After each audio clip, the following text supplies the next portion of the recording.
స్వాతి మృతదేహానికి అంత్యక్రియలు పూర్తి. భర్త కుటుంబీకులు లేకుండా అంత్యక్రియలు జరిగాయి. మూసీలో శరీర భాగాల కోసం ముమ్మరంగా గాలిస్తున్నారు. వరద ప్రవాహం తగ్గితేనే శరీర భాగాలు దొరికే అవకాశం ఉంది. పోలీసుల కస్టడీకి హంతకుడు మహేందర్ రెడ్డి చర్లపల్లి జైల్లో నేరం ఒప్పేసుకున్నాడు. మహేందర్ రెడ్డికి ఉరిశిక్ష వేయాలంటూ డిమాండ్ చేస్తూ ఉన్నారు కుటుంబ సభ్యులు. రాష్ట్ర వ్యాప్తంగా సంచలనం సృష్టించిన స్వాతి హత్య కేసులో కొత్త మలుపులు చోటు చేసుకుంటున్నాయి. మూసీ నదిలో ముమ్మర గాలింపు చేస్తా ఉన్నారు పోలీసులు. వికారాబాద్ జిల్లాలోని కామారెడ్డిగూడలో ఆమె అంత్యక్రియలు పూర్తయ్యాయి. 3 రోజులుగా కొనసాగిన హై టెన్షన్కు తెరపడింది. నిందితుడు మహేందర్ రెడ్డిని పోలీసులు అరెస్ట్ చేశారు. ప్రస్తుతం దర్యాప్తు చేస్తూ ఉన్నారు. ఈ నెల 23న తన 5 నెలల గర్భిణి అయిన భార్య స్వాతిని దారుణంగా హత్య చేసి చంపేశాడు మహేందర్ రెడ్డి.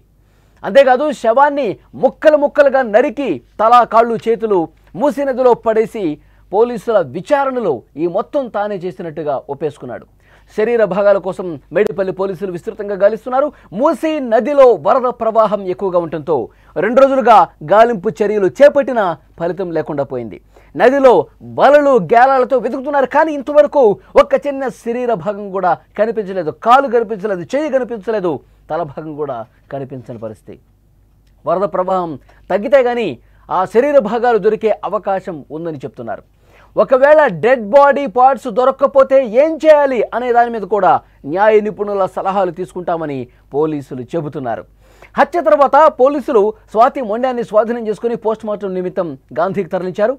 పోలీసులు ఆమె తల్లిదండ్రులకు అత్తంటి వాళ్ళకి సమాచారం ఇచ్చారు. డెడ్ బాడీని తీసుకెళ్లడానికి ఇరు కుటుంబాలు నిరాకరించాయి. పోలీసులు ఆ మొండాన్ని ఆసుపత్రిలో భద్రపరిచారు. చివరికి పోలీసులు మళ్ళీ మాట్లాడి ఒప్పించగా స్వాతి తల్లిదండ్రులు మొండాన్ని తీసుకెళ్లారు. భార్యను ఇంత దారుణంగా హత్య చేసిన మహేందర్ రెడ్డిని మరింత లోతుగా విచారించడానికి తమ కస్టడీకి ఇవ్వాలని పోలీసులు కోర్టులో పిటిషన్ దాఖలు చేశారు. ప్రస్తుతం మహేందర్ రెడ్డి చర్లపల్లి జైల్లో రిమాండ్లో ఉన్నాడు. నిన్న ఉదయం జైలు సూపరింటెండెంట్ మహేందర్ రెడ్డిని పిలిచి నువ్వు ఏం నేరం చేశావు అని ప్రశ్నించాడు. మొదట మౌనంగా ఉండిపోయాడు. సమాధానం ఏం చెప్పలేదు. నాకే పాపం తెలియదు, నేను అమాయకుణ్ణి అన్నట్లుగా ఫేస్ పెట్టాడు.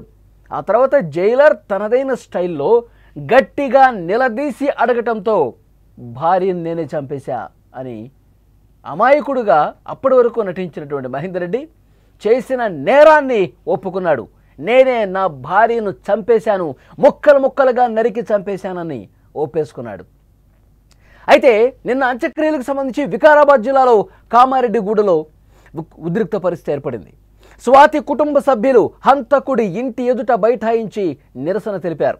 తమకు న్యాయం చేయాలి, హంతకుడి కుటుంబ సభ్యులే అంత్యక్రియలు జరిపించాలని డిమాండ్ చేశారు. ఇరు వర్గాలకు చెందిన వాళ్ళు కాసేపు మాట్లాడారు.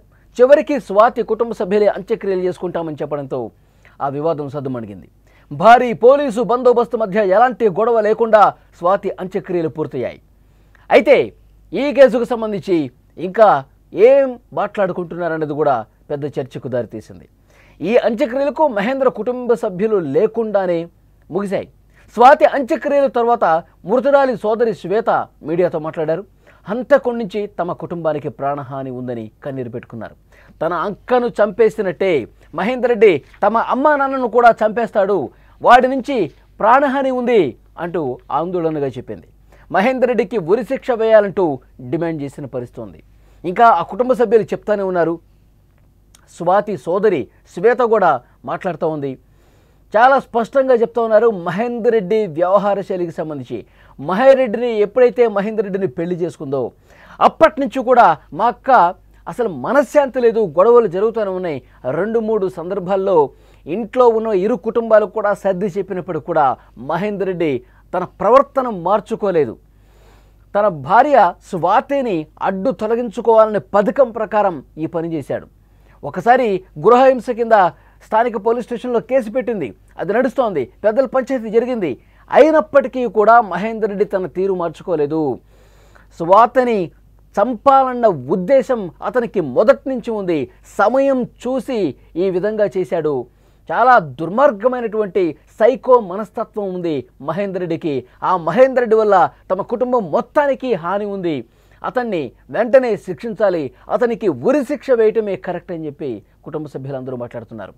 అంటే గర్భవతి అని కూడా చూడకుండా 5 నెలల గర్భవతి భార్య అని కూడా చూడకుండా దారుణంగా ముక్కలు చేసి ముందు చంపేసి ఆ తర్వాత ముక్కలు ముక్కలుగా నరికి నల్లటి కవర్లో ప్యాక్ చేసి 3 దఫాలుగా మూసీ నదిలో పడేశాడంటే ఎంత దారుణం. ఆ విజువల్స్లో కూడా చూస్తుంటే రాత్రి సమయంలో అతను నల్లటి బ్యాగ్ పట్టుకొని మూసీలో వేయటానికే వెళ్తున్న ఆ దృశ్యాలు చూస్తూ ఉన్నాం.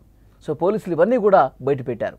ఈ సైకో మనస్తత్వం ఉన్న మహేందర్ రెడ్డిని ఉరిశిక్ష వేయాలి, మహేందర్ రెడ్డికి ఉరిశిక్షే కరెక్టు, అలాంటి వాడు ఈ సమాజంలో బతకటానికి వీలు లేదు, అలాంటి వాడు బతికుంటే కనుక మళ్ళీ మిగతా వాళ్ళకు కూడా కుటుంబ సభ్యుల్ని ఇబ్బందులు పాలు చేస్తాడు, అతన్ని వెంటనే శిక్షించాలని చెప్పి స్వాతి సోదరి శ్వేత కూడా మాట్లాడిన పరిస్థితుంది.